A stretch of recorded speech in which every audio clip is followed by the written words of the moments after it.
Welcome back to the channel, and thanks for joining me today. In this video, I will show you how to enable the zoom option in the main menu of Brave Nightly Browser on mobile.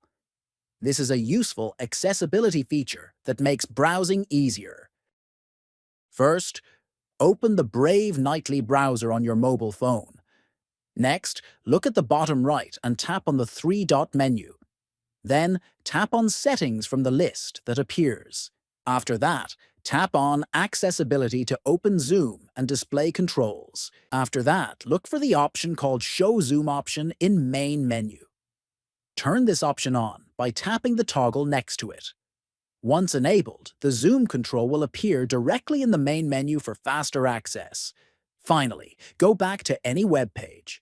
Open the main menu again, and you should now see the zoom option available for use. Thank you so much for watching, and I will see you in the next video.